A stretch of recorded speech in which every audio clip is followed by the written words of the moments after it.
Bien, estaba hablando sobre la seguridad que nosotros tenemos en nuestra vida.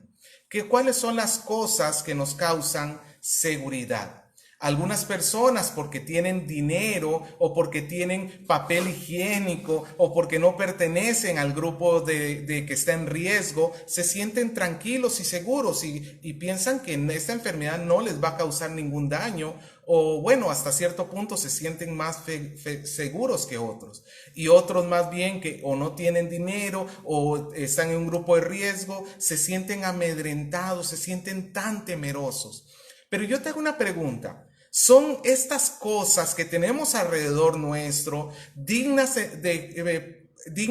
de recibir nuestra confianza? Son esas cosas que nosotros tenemos, el dinero, la salud, el trabajo, cosas en las cuales nosotros podamos verdaderamente confiar. Ciertamente son cosas efímeras, pero hay alguien en quien sí nosotros podemos verdaderamente confiar. Y ese es en nuestro Señor Jesucristo. Hoy vamos a estar estudiando esta palabra de nuestro Señor para poder ver cómo el Señor nos habla a través de su palabra que nuestra mirada tiene que estar puesta solamente en Él, solamente en el Dios de nuestra salvación. Yo ruego a alguien que esté viendo que pueda compartir este video en el grupo de WhatsApp de la iglesia, porque hay personas que están solicitándolo. Entonces, para no distraerme, yo le ruego un poquito, porque eso ya está bastante difícil de poder manejar, pero espero que todos me estén escuchando bien. ¿Ok? Bien. Amado hermano, entonces hoy vamos a estudiar por qué debo confiar solamente en Jesús. ¿Por qué solo Jesús debe ser el objeto de mi confianza en medio de esta situación? Y yo para esto he tomado el texto y lo he dividido en tres partes. La primera parte es el llamado para confiar en el Señor, que está en los versículos 1 y 2. Y luego vamos a ver las razones por las cuales podemos confiar en el Señor. En los versículos 3 y 4 por causa de su obra y en los versículos 5 y 6 por causa de su persona. ¿Ok? Entonces veamos el primer punto que tenemos. El llamado para poder confiar solamente en nuestro Señor Jesucristo. El llamado para confiar en Dios. Versículos 1 y 2. Dice así: Por tanto, hermanos santos, participantes del llamamiento celestial, considerad al apóstol y sumo sacerdote de nuestra profesión, a Cristo Jesús, el cual es fiel al que le constituyó, como también lo fue Moisés en toda la casa de Dios. Esta parte comienza con un por tanto, que lo que está haciendo es uniéndonos esta sección a la sección anterior. Los capítulos 1 y 2 hemos estado viendo cómo el Señor se identifica con su pueblo para poderlo salvar, que Él es superior a los ángeles y Él no fue un ángel el que vino a salvarnos, fue el mismo Señor haciéndose hombre como nosotros para salvarnos. Y ahora vamos a ver, ya vimos que Jesús es superior a los ángeles, ahora vamos a ver que Jesús es superior al mismo Moisés. El autor de Hebreos entonces le llama a sus lectores y les dice: hermanos santos, participantes del llamamiento celestial. Participantes del llamamiento celestial. Recordemos que en el capítulo 2, versículo 10, el escritor ya había dicho que el Señor tenía el propósito de llevar a muchos hijos a su gloria. Así que nosotros somos esos participantes, somos hermanos todos, porque todos hemos sido liberados y salvados por nuestro Señor Jesucristo, de lo cual Él no se avergüenza de llamarse hermano nuestro. y hemos sido participantes de este llamamiento celestial de poder venir a la gloria de nuestro Señor Jesucristo. Así que el autor de Hebreos les da una instrucción. Mira el versículo 1 del capítulo 3 de Hebreos. Él les dice: considerad al apóstol y sumo sacerdote de nuestra profesión, Cristo Jesús. ¿Qué es lo que hay que hacer con Cristo Jesús? Considerarlo. Esa es una palabra muy importante que antes de poderla desmenuzar, quiero que observemos la forma como es calificado aquí Jesús. Se le llama el apóstol y el sumo sacerdote de nuestra fe. Apóstol era una persona que tú enviabas a un grupo de parte tuya. Cuando un rey quería mandar un mensaje a alguna ciudad, enviaba a un enviado, valga la redundancia, y este enviado en griego se le llamaba apóstolos. Es uno que va hablando en la autoridad y de parte de otro. Y Cristo Jesús es el apóstol de nuestro Dios. Toda palabra de Dios ha venido a través de él. Recuerda el capítulo 1 de los primeros 3 versículos. El Señor en los postreros días ha hablado a través de su Hijo, el cual también es el sumo sacerdote, el que representa al pueblo delante de Dios. Entonces tenemos estas dos vías. El Hijo es el enviado del Padre que baja a hablarnos a nosotros, y el Hijo también es el sumo sacerdote que nos representa a nosotros para hablar delante de Dios. Y el escritor de Hebreos dice: considera a Jesús. Esta palabra considerar significa mirar con atención. Significa que tú vas a observar cuidadosamente aquello, que vas a fijar tus pensamientos completamente en esta persona, que te vas a centrar. ¿En quién? En Cristo.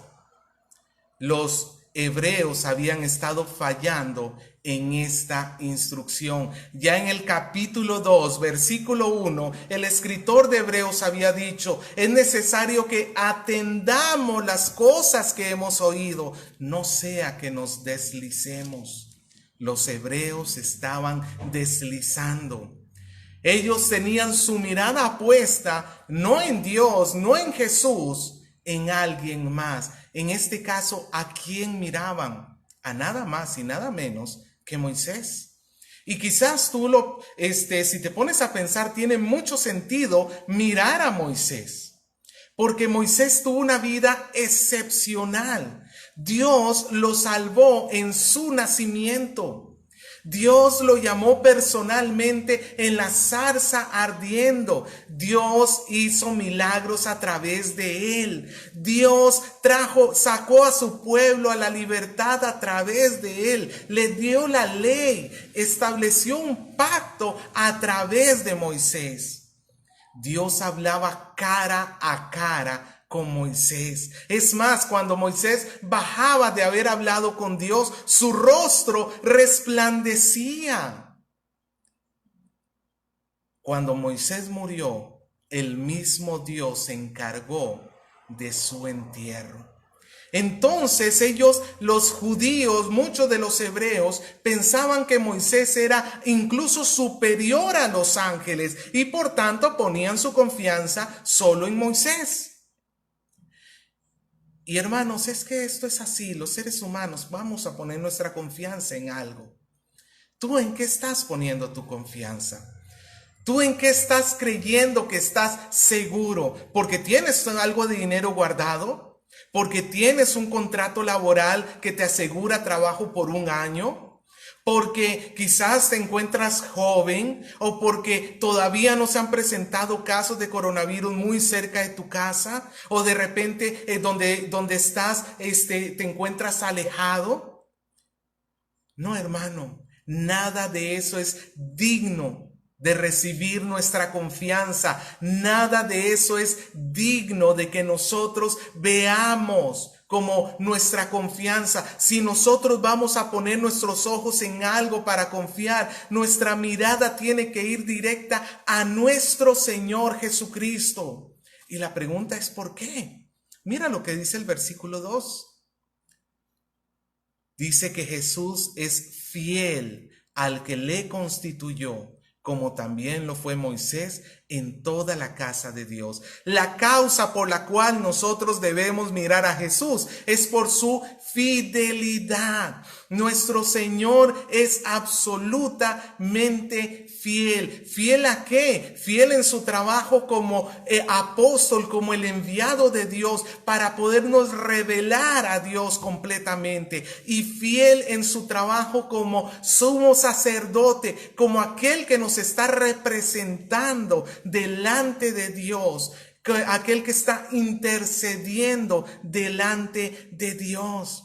Él es fiel, nos dice su palabra. Fiel como Moisés, sigue diciendo, como también lo fue Moisés sobre toda la casa de Dios. Y aquí se está haciendo una comparación entre Jesús y Moisés. Ahora, antes de ver esta comparación, quiero que veamos esta palabra que se usa al final del versículo 2, esta casa de Dios, que se utiliza a lo largo de estos versículos. La palabra casa en griego, al igual que en español, no significa simplemente el edificio donde tú estás viviendo. Eso es una casa, definitivamente. Las 4 paredes y el techo en los cuales nos alojamos, esa es nuestra casa, el edificio. Pero también en griego, al igual que en español, la palabra casa también significa la familia que vive en esa casa. Por ejemplo, bueno, no es muy normal, pero creo que se entiende. Si a mí me invitaran o que yo dijera, bueno, esta transmisión la está viendo fulanito de tal y toda su casa. Usted no piensa que quien está viendo la transmisión es el edificio. Usted piensa que el que está viendo la transmisión es fulanito de tal, su esposa y sus hijitos y cualquier otro que esté allí en su casa. En otras palabras, su familia. Esta palabra casa se utiliza así, de las dos formas. Por un lado puede significar el edificio y por el otro lado puede significar la familia. Y nos dice que Dios le encomendó a Moisés toda la casa de Dios y él fue hallado fiel. En Éxodo capítulo 3, versículo 7 se nos dice: Ve por tanto ahora y te enviaré a Faraón para que saques de Egipto a mi pueblo, los hijos de Israel, para que saques de Egipto a mi casa, a mi familia. Aquí está el encargo que le dio Dios a Moisés para que sacara de Egipto a su casa y lo llevara a la tierra prometida. ¿Y cómo lo hizo Moisés?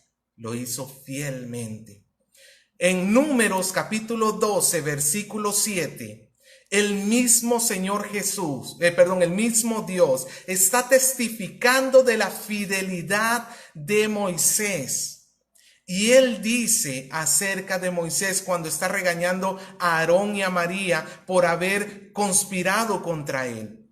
Y él dice acerca de Moisés que Moisés fue fiel en toda su casa.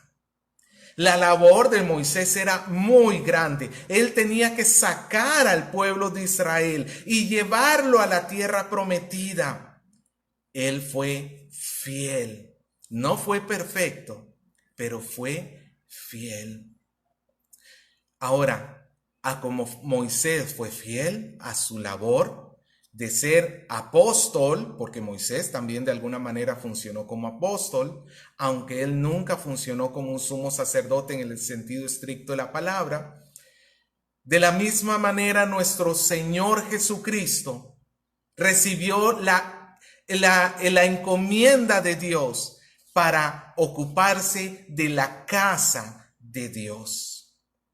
Aquí estamos hablando de la familia de Dios. Y a diferencia de Moisés, que tenía que sacarlos de un lugar y llevarlos a otro lugar en lo físico, la labor de nuestro Señor Jesucristo fue mucho más grande porque Él fue enviado para la salvación de su casa. Escucha lo que dice Juan capítulo 3, versículo 17. Porque no envió Dios a su Hijo al mundo para condenar al mundo, sino para que el mundo sea salvo por él. ¿Cómo lo hizo Dios?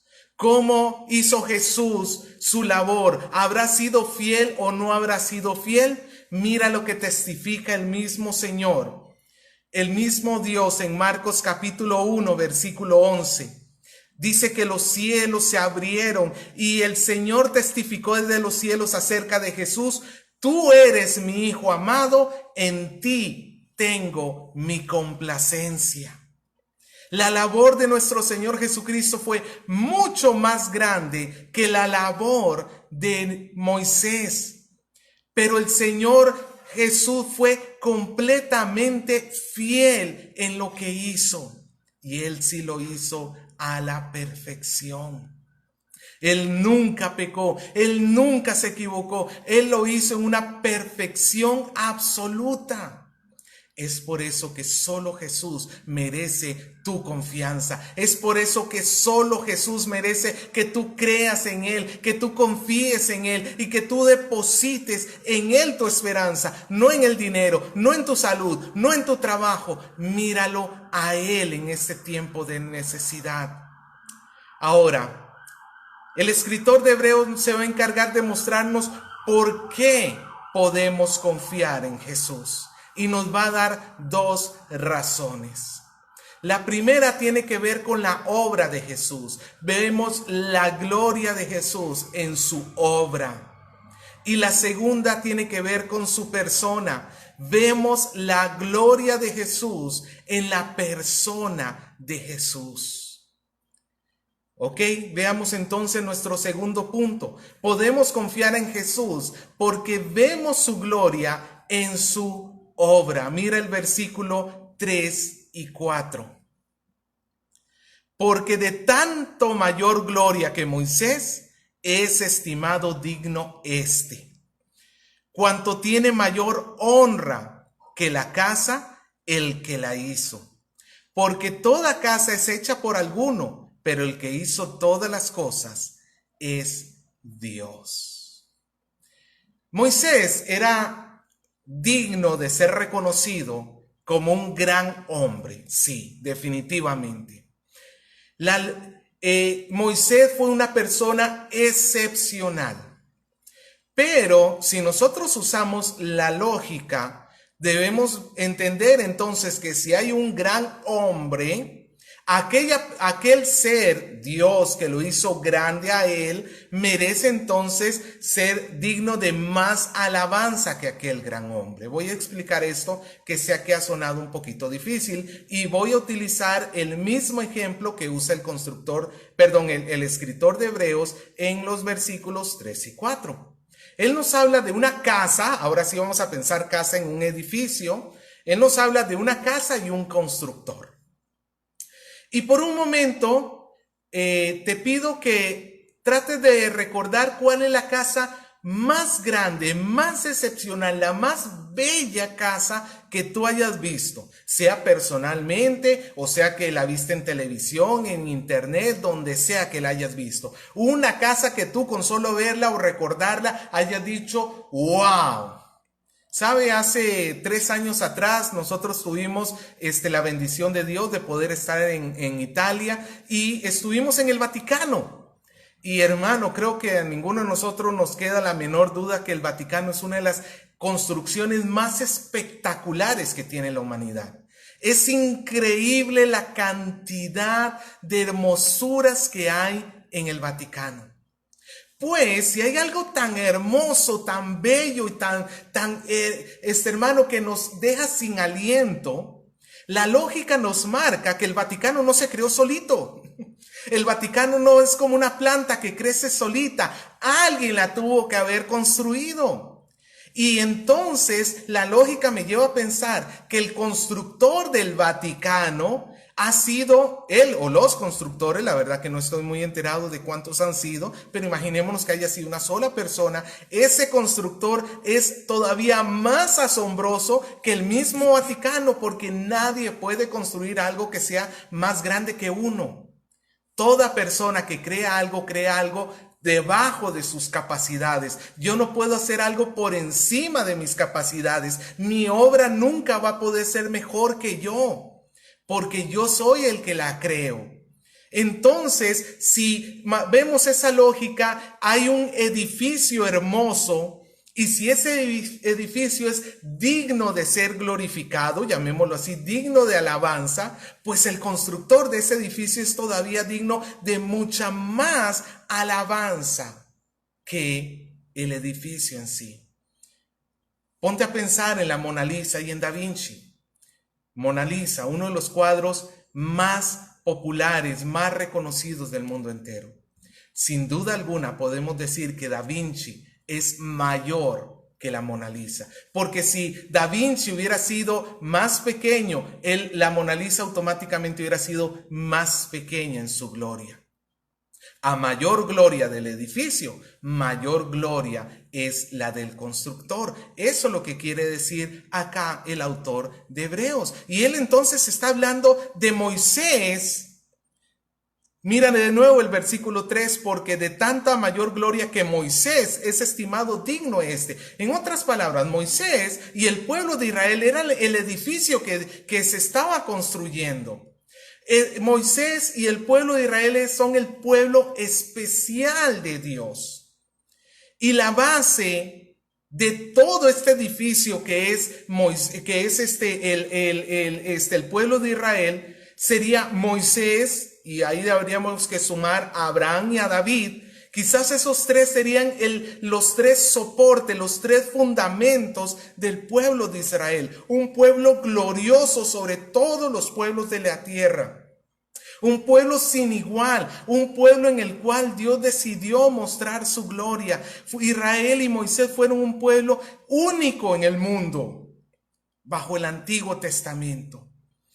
Pero entonces la lógica nos tiene que llevar a pensar, si Moisés fue glorioso, cuando hablo de glorioso no hablo de la misma forma como Dios es glorioso, sino simplemente digno de ser reconocido como algo muy grande, algo muy impresionante.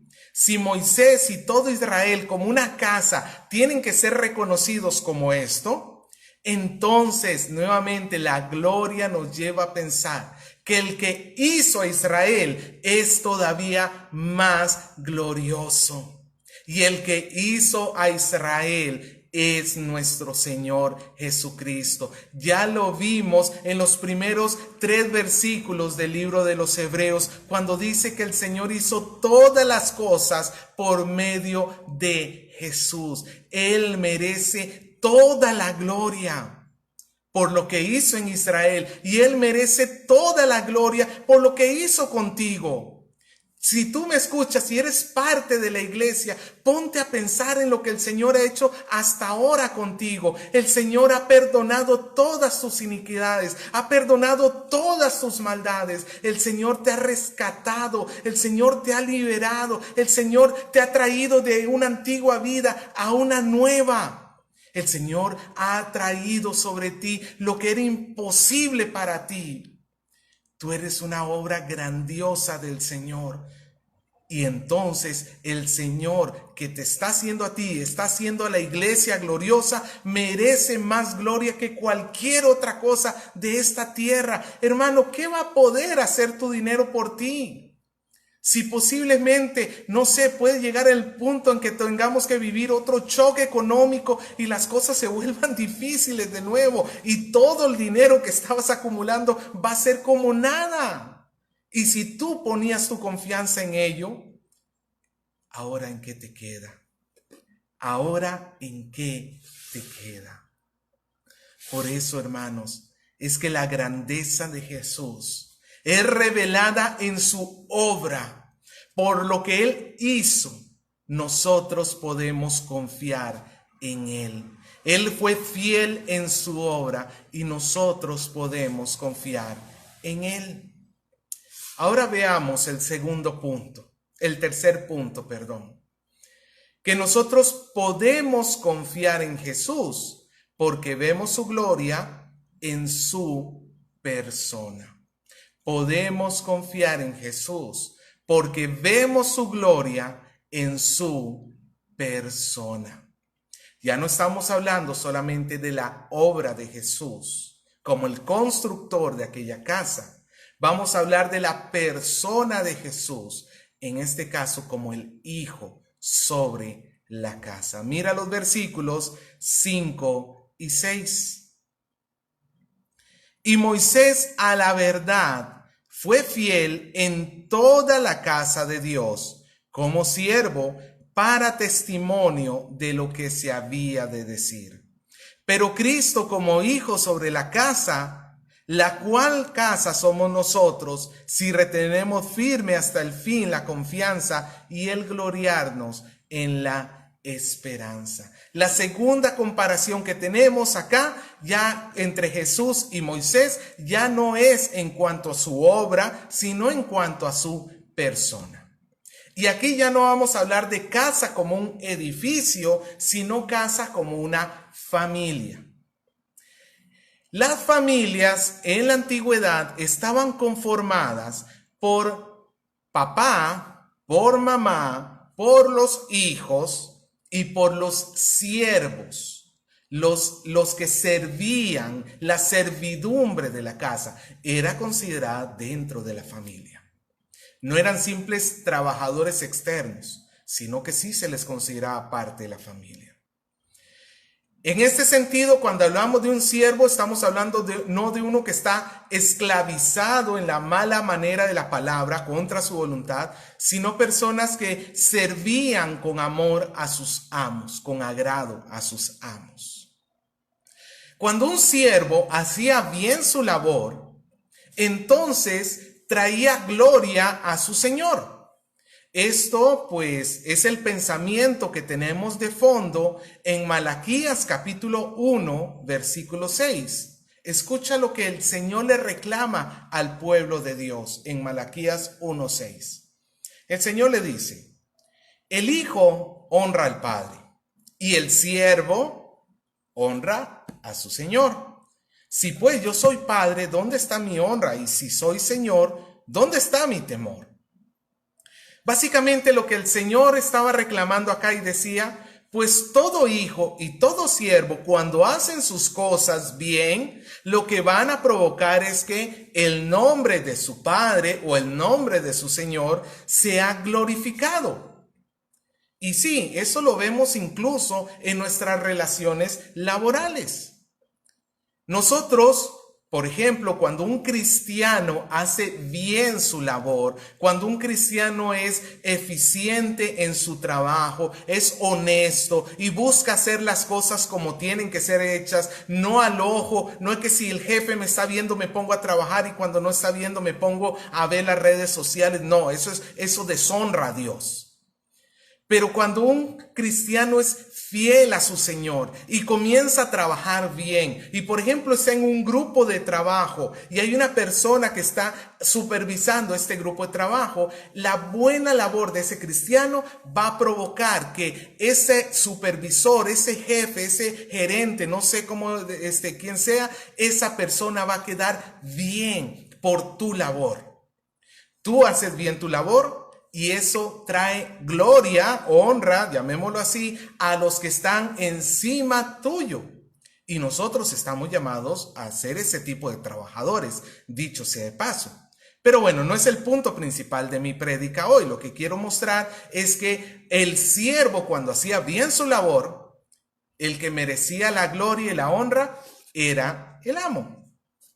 Ahora, si esto sucedía cuando el siervo hacía bien su labor, imagínate lo que sucedía cuando era el mismo hijo de esa familia, cuando hacía las cosas como tenían que ser. No había gloria más grande. Quizás solo más grande lo que hicieran los papás, pero luego los papás, la gloria más grande era lo que el hijo hubiese hecho. Cuando el hijo actuaba correctamente, Los padres recibían la gloria y eso obviamente funciona incluso hoy en día. Por eso se nos dice, honra a tu padre y a tu madre. Todo lo que tú hagas está provocando o gloria para tus padres, para que los demás digan, oye, qué bien, cómo han educado a ese muchacho, qué bien, cómo lo han educado a esa niña. O más bien la gente puede estar diciendo qué tipo de educación tienen en esa casa. Pues, por ejemplo, tenemos el caso de Josías. Josías es un hijo de David, no un hijo directo, sino que varias generaciones después de que David nació, nació y murió, nació Josías. Josías vendría siendo como un tatara nieto de David. Pero se le llama hijo de David porque viene de la dinastía de David. Ahora recuerden que todos los reyes de Judá van a ser hijos de David por la promesa de Dios a David. Ahora, escucha lo que dice acerca de Josías. En Segunda de Crónicas 34:2 nos dice, hablando de Josías, hizo lo recto ante los ojos de Jehová y anduvo en los caminos de David su padre, sin apartarse a derecha ni a izquierda. Josías se mantuvo fiel a lo que tenía que hacer. ¿Y a quién trajo honra? A David su padre. Eso es lo que sucede acá. Cuando el hijo se mantiene fiel, cuando el hijo hace lo que corresponde, merece una gloria más grande. Si nos ponemos a pensar entre la obra de un hijo y la obra de un empleado, por decirlo así, imagínate tu papá, si tu hijo hace algo bien y el empleado hace algo bien, pues ¿no es muchísimo mayor lo que puede hacer tu hijo? Claro que sí. Ahora, de la misma manera se compara a Jesús y a Moisés. En su persona, Jesús es considerado en la persona del Hijo y Moisés es considerado en la persona del siervo. Nos dice que Moisés fue fiel en toda la casa como siervo. Moisés nunca fue llamado a enseñorearse de Israel. Y él lo comprendía muy bien, que él simplemente era un mayordomo de las cosas de Dios, nada más. Moisés era el gran administrador de la casa de Dios. Y esto sirvió como testimonio a Israel. Fue tan buena la labor que hizo Moisés como administrador de la casa de Dios, que él mismo fue entonces una prefigura del hijo que vendría en el futuro.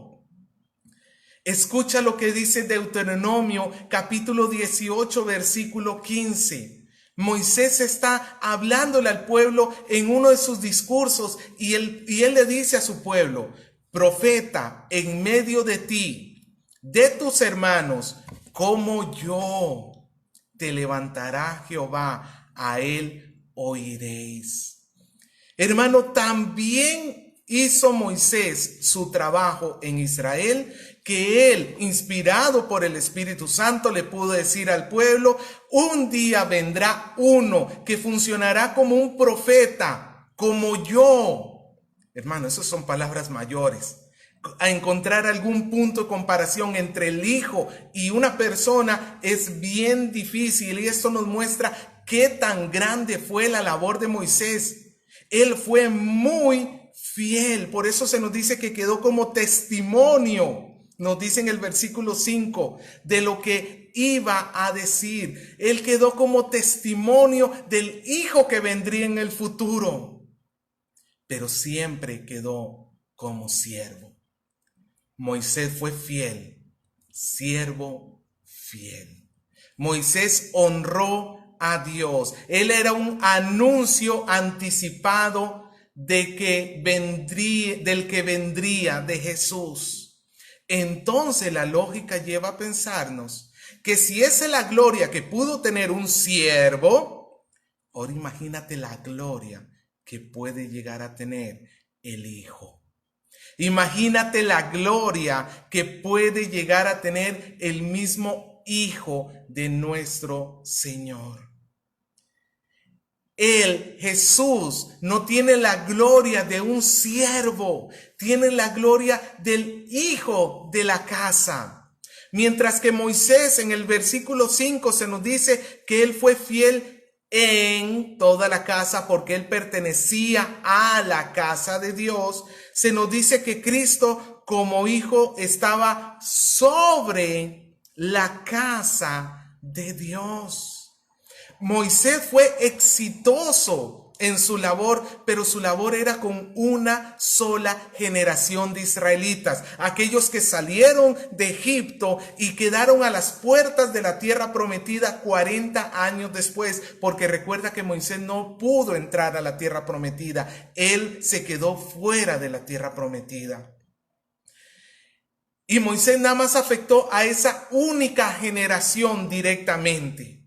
En cambio, la obra de nuestro Señor Jesucristo ha afectado y afectará a toda generación de los hijos de Abraham, a todo aquel que haya sido predestinado para la salvación desde antes de la fundación del mundo, desde los días de Adán y Eva hasta el día en que el último de los creyentes entre a la gloria de Dios. La obra de nuestro Señor Jesucristo, Él está glorificando al Padre porque Él está llevando a toda esta generación y todas las generaciones de creyentes a la gloria del Padre, porque Él es el Hijo de Dios. Entonces, hermanos, a través del Hijo, a través de su título como Hijo, podemos ver que Él merece una gloria mucho más grande que la que merece Moisés. Ahora, mira el final del versículo 6. La pregunta que habría que hacer es, ¿y quiénes son los que van a recibir esta gloria? ¿Quiénes son los que pertenecen a esta familia de Dios, a esta casa de Dios? Tenemos dos características en el versículo 6. Nos dice al final, si retenemos firme hasta el fin, la confianza y el gloriarnos en la esperanza. ¿Quiénes son la familia de Dios? Los que retienen hasta el fin su confianza en la salvación del Señor. Los que retienen hasta el fin el gloriarse en esa gloria del Hijo, en que su gloria, su deleite, en lo que ellos se sienten seguros, no sea ni en su papel higiénico, no sea en su cuenta de banco, no sea en el dinero, no sea en sus bienes, no sea en que tengan techo, no sea en nada de eso, sino que sea en Jesús mismo, que esperan y confían en Él, que en Él están seguros y están guardados. Si tú me estás escuchando hoy, te animo para que te pongas a pensar en quién tienes tu confianza, porque definitivamente si Moisés mismo, aunque era grande por parte de Dios, no era digno de recibir la confianza que el hombre tiene que poner en Dios, sino que es Jesús aquel que sí debe recibir nuestra confianza. La pregunta es, ¿y por qué la pones en tus bienes materiales? ¿Por qué estás afligido porque no tienes lo que quisieras tener?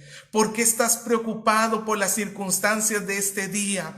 ¿Por qué tu corazón se llena de tanta angustia que quizás ni siquiera puedes dormir, ni siquiera orar? Porque estás poniendo tus ojos en otro lugar, no estás considerando a Jesús, y no le estás considerando porque quizás no te habías puesto a pensar en su gloria. El Señor es glorioso, y todo aquel que se aferra a esta esperanza, que retiene en sí mismo esta confianza, va a encontrar en el Señor la salvación de Él, porque para esto vino el Señor al mundo, para salvarnos, para rescatarnos. Sabe, amado hermano, Cristo merece nuestra confianza. Sería un grave error que tú pongas tu esperanza en algo o en alguien diferente a Cristo Jesús. No lo hagas, amado hermano. No lo hagas, por más que sienta la tentación, no lo hagas. Confía en el Señor. Pon tu esperanza solo en Él, porque Él es el que te va a ayudar. Si tú no has conocido al Señor hasta el día de hoy, quizás has conocido muchísimas cosas sobre Él, quizás tienes años de estar en una iglesia, pero tu esperanza nunca ha sido puesta verdaderamente en Él. Hoy es el día de confiar en Él.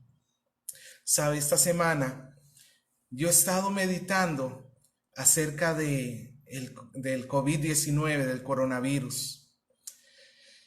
Y en mi oración yo le decía al Señor, Dios, necesito que me ayudes, porque quiero que me des una gracia y te lo pido ahora que lo puedo pensar, Señor.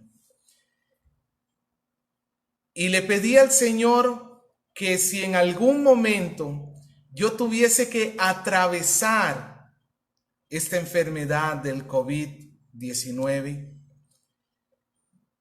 que me permitiera la gracia de recibir la atención médica, pero que me ayudara a confiar solamente en Él. Yo le dije, Señor, ayúdame para que cuando tenga en mi mano la pastilla o pastillas que le manden a las personas que se hayan contagiado con esto, que yo tome esa pastilla en mi mano antes de tomármela y le diga, pastilla, si mi Señor Jesús me está llamando de regreso a Él por medio de esta enfermedad, entonces tú ni nadie podrá hacer algo para evitar que yo vaya a su presencia. Pero coronavirus, COVID-19, si el Señor Jesús desea mantenerme en este mundo más tiempo para su gloria, entonces no va a haber nada que puedas hacer tú para llevarme, para sacarme de este mundo, porque mi vida no está ni en esta pastilla, no está ni en esta enfermedad. Mi vida depende de mi Señor Jesucristo y en Él está mi vida escondida. Por eso es que, hermano, yo aprovechaba este tiempo de sanidad para poder orar, para que cuando vengan los tiempos de angustia, el Señor pueda recordarme esas peticiones. Si es que tengo que atravesar este tiempo, esta enfermedad, no lo sé. Pero creo que todos deberíamos aprender a confiar en el Señor. Yo todavía tengo mucho que crecer y mucho que mejorar. No les puedo mentir, mi corazón a ratos también se siente intranquilo como el suyo. Pero por eso es que el Señor es nuestra paz. Por eso es que hoy nos llama el Señor a considerarlo a Él. Míralo a Él, solo a Él, y hallarás descanso para tu alma. No importa lo que venga, no importa lo que suceda, tú podrás descansar en nuestro Señor.